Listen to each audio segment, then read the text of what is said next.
हो ला ला ला ला ला ला ला ला।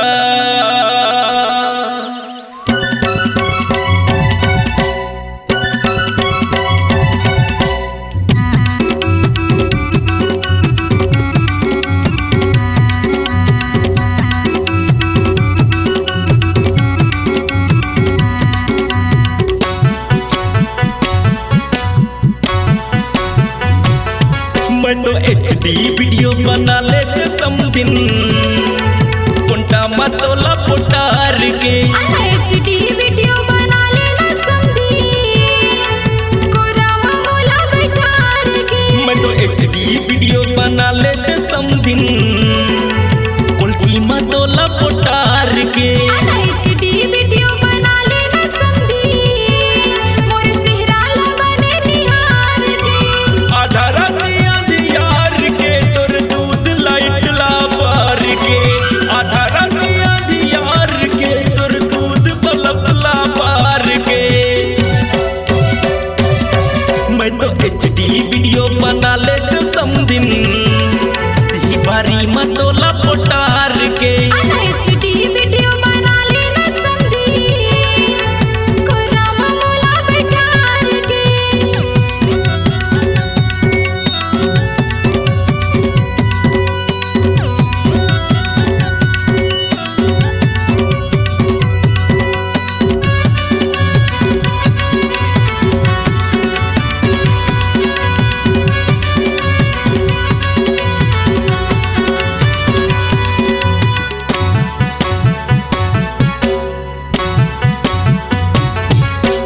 पहर के पड़की गुटुर गुटुर देखत रही मोला मुटुर मुटुर झमा झम वीडियो बना ली हो तोर दिल हर करी रानी दुकुर दुकुर।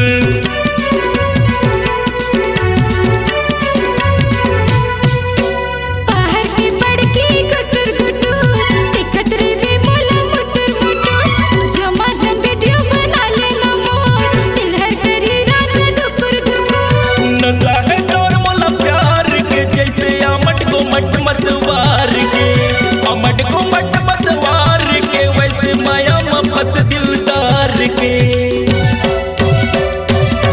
मैं तो HD वीडियो बना लेते मोटली घर चलती तोला मैं पोटार के HD वीडियो बना लेना समझी चला बारी में मोला पुटार के।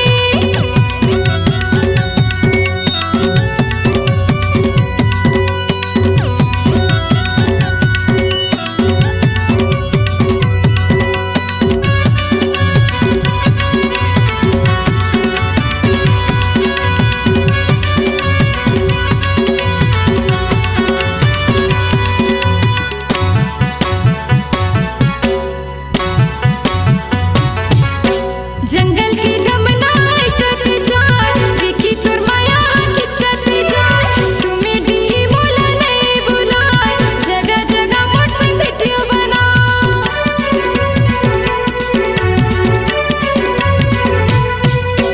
जंगल के धमना ऐठत जाए पूजा तोर माया खींचत जाए देख देख मोला बड़ मुचमुचाए जगह जगह मैं हर वीडियो बनाए। बसा डाले बोले वार के जैसे घोड़ा फंसे घोड़े सवार के घोड़ा फंसे घोड़े सवार के वैसे हरा मिर्चा बिन चार के। HD वीडियो बना लेना समझी कोरामा मोला बैठार के। मैं तो HD वीडियो बना लेते समझिन कोल्टी मतोला पोटार के